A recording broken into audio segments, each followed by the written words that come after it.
Yo, bago nga pala pumasok, may nakita ako kung birds yun eh. Pupuntahan natin. Kita rito. Birds kaya yun. Zoom natin.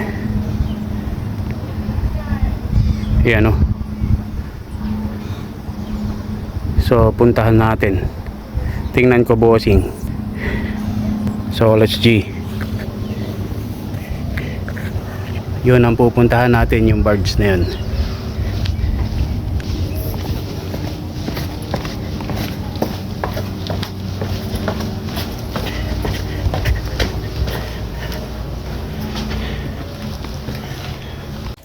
Bago nga pala ako pumasok, yun nga, nakita ko nga po yung birds na kung tawagin po dito sa amin, mini market. Bali, once a month lang po pumunta rito yun, kaya malaking bagay na po yun kung medyo marami pong bibilin. Sakto naman po, medyo paubos na rin po kasi yung stock ko sa freezer at saka yung tubig ko, wala na rin po. Kaya nga po pupunta ako doon para mamili kung ano pa ang pwedeng mabili po. Yun po, malaking bagay na rin po kung talagang marami tayong bibilin na paulit-ulit nga po. Dahil nga po kung pupunta pa ako sa town, magkano rin yung pamasahe sa taxi na $10 at saka po sa may ferry na $40 or $35.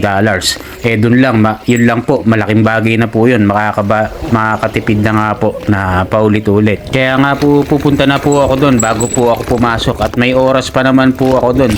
Buti na lang po, nasilip ko po dun sa may bintana ng aking room. Kaya eto nga po, pupunta na nga po tayo. Ang kulit no? Edi wow. Bali, dito nga po sa dadaanan natin, two-way nga po. Yung sa may left side, yun po yung papunta ng pupuntahan natin sa Ferry Dock po. At dito sa kanan, yan nga po ako napasok.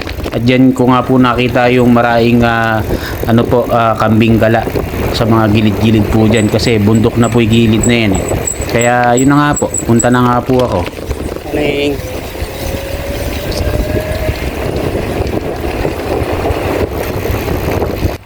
Buti na lang po, tama hinala ko na nga po ito, birds. Dahil nga po nung nakaraan, nung pinuntahan ko to, hindi pala. Yung ubaga, kargahan pala ng mga truck papuntang town. Halos parehas po kasi siya ng mini barko Pero ito, tama naman po yung ating pupuntahan. Kaya 100% na sure. Kaya buti na lang po, naaga ako ng dating. Kumbaga, nagbababa pa lang po sila ng gamit pagdating ko po dito. At kokonti pa nga lang po ang namimili. Yun, andito na nga tayo mga bossing. Bili tayo ng tubig.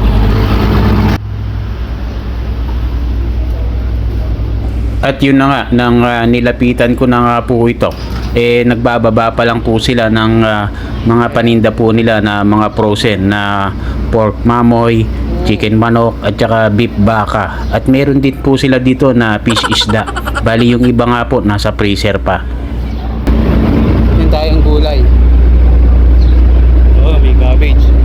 20 vegetable Aba, medyo marami po silang stock na gulay po ngayon. Kaya lang po, meron pa kasi kung gulay At hindi naman yan ang ating bibilin talaga. Pork mamoy, tsaka chicken manok, at tsaka po bottled water po. Kaya nung nakita ko nga po yung pork mamoy, tinanong ko kung magkano. You have pork chop, yeah? What? The big one? Long one? Pork. Yeah.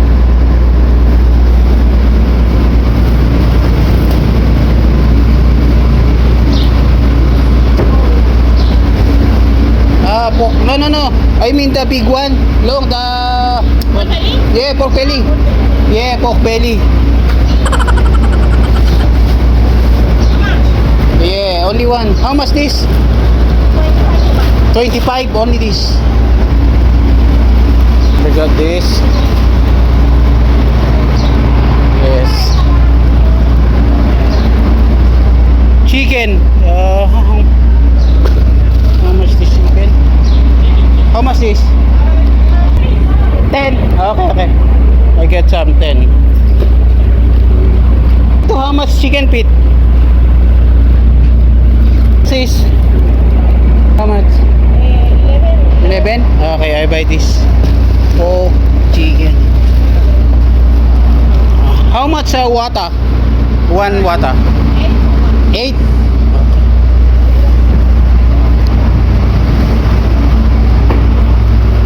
Yeah. Sorry. Kaya naman paglagay ko po ng mga pinamili ko ron, ito, nakuha na rin po ako ng tubig na 4 na kahon at inilagay ko nga po sa gilid para maitabi na po. Good, yeah.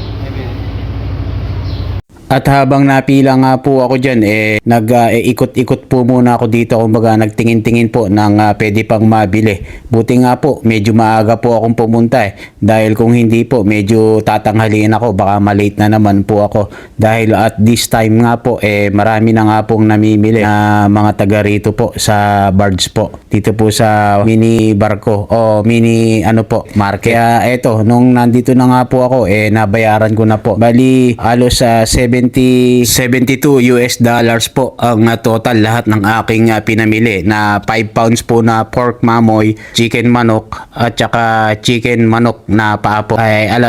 Excuse me po, dito po kasi per pounds po, hindi po siya per kilo. Sa 5 pounds po yata, nasa 2 kilo po mahigit yun. Correct me if I wrong mga bossing. At dahil nga po makikisabay lang po ako kila chef, kaya itong mga pinamili ko, nilagay ko lang po sa gilid para maisakay po sa sakyan nila. At kung nagustuhan nyo po ating vlog for today, pakipalo naman. Yun na hindi naman po sa pilitan. Kung gusto nyo lang, alright.